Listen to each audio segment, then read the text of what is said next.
Not convinced? Still not convinced? Sword tag. Tug of war.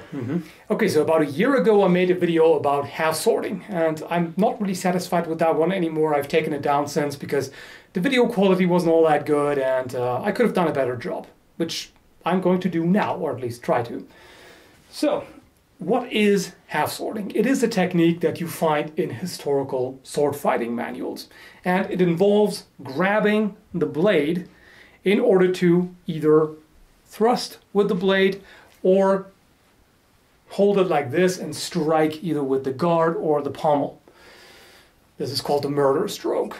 And it really looks strange at first. I admit when I first saw this, before I got much into historical techniques, I was just thinking, they are nuts. What the hell are they doing? That's silly. But no, it's not. If you're facing an opponent in full steel plate, full suit of armor, hardened steel, forget about cutting. It's not going to work.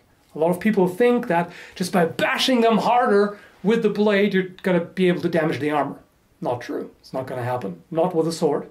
That's what a mace or war hammer is for. So, instead, what do? You thrust the point of your blade into the gaps of the armor. And every armor, or almost every armor, has gaps in varying sizes. Either that, or what you can also do is you can flip it around and strike with the pommel or crossguard. And this one here doesn't have either. So right here, you can strike either with the guard or with the pommel.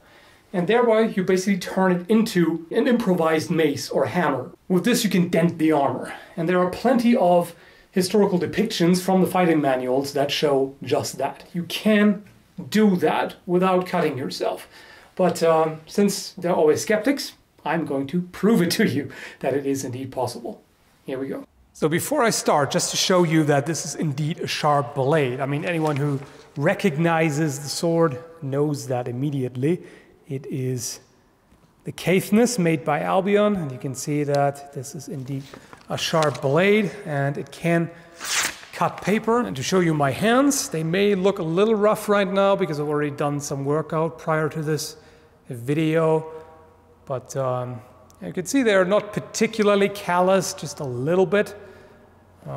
People with demanding physical labor jobs or craftsmen would have a lot more calloused hands than that, so for them it would be even easier. There are mainly two ways of gripping the blade.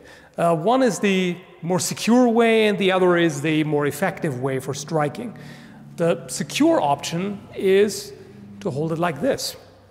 So what this does, it basically brings the flesh of your hands away from the edge. This may be difficult to show, but if I just exaggerate it a little bit, so I press the blade against my palm and then I wrap my fingers around here. Hopefully you'll be able to see the gap there. Yeah, a little bit. So basically the edge is not really touching my hand much, just a little bit. Same here. So I'm pinching the blade between my fingers and my palm. So this is a very secure way of doing it. And by doing this, I can do the so-called murder stroke without having to worry about cutting myself. And I can do it pretty strongly, like that, no problem, without an issue. You see, no blood, no cuts, no problem. The other way is by wrapping all the fingers around the blade. And this is how they commonly depict it in the manuals. They seem to have all fingers wrapped around the blade and do strike like that, which is less comfortable. I can definitely feel the edge digging into my skin a little bit, but the crucial part here is you do not allow it to slide in your hand. If I make sure that I have a firm grip on this, I can bash the sucker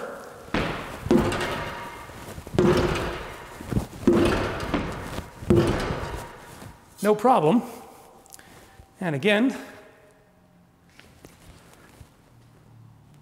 When using half sorting in order to thrust, I personally prefer the pinching grip because you don't really need to wrap it around like that. You're gonna have more than enough control. Really, the idea behind this is just that you have more control over the point. So I basically increase my accuracy. I can much more easily stab into the gaps of the armor if I hold it like this. Plus, I'm also reducing the flex of the blade. It's almost as if I only had this length of blade. So this here is actually pretty easy. I'm just going to move the camera a little bit because I don't want to thrust into the steel reinforced side, but just from this side here. So I can pretty easily thrust here, even with enough force to actually penetrate there. And I do not have to worry about my fingers at all. One thing I can tell you is that even thin leather gloves make quite the difference. It's mostly psychological, really, because if you're holding it properly, there's not really anything that can happen to you. But even with thin gloves like this, and these would really provide no substantial protection. The blade would cut right through these, no problem, into your skin. But at the same time, I feel that they give me a little more grip, and I feel just a bit more comfortable because I don't feel the edge digging into my hands when I hold it like this. And that just means that I'm just more motivated, so to speak, to give it a really good whack. I can do that without gloves, but definitely increases the confidence. You might think that as soon as you're hitting something, the hands are going to slide forward and you will cut yourself, but not really.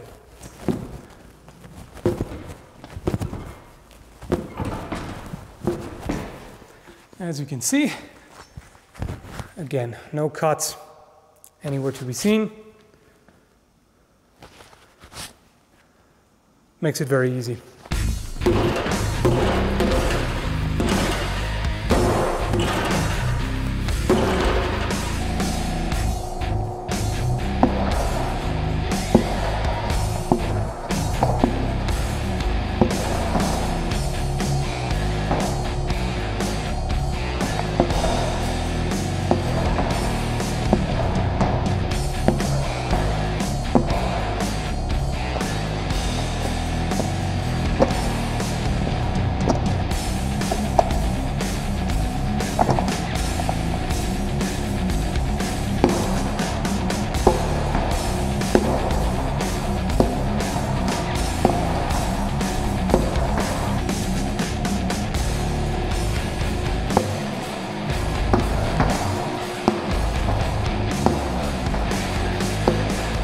I hope this cleared things up and showed you that it is indeed possible. Thanks for watching, and see ya.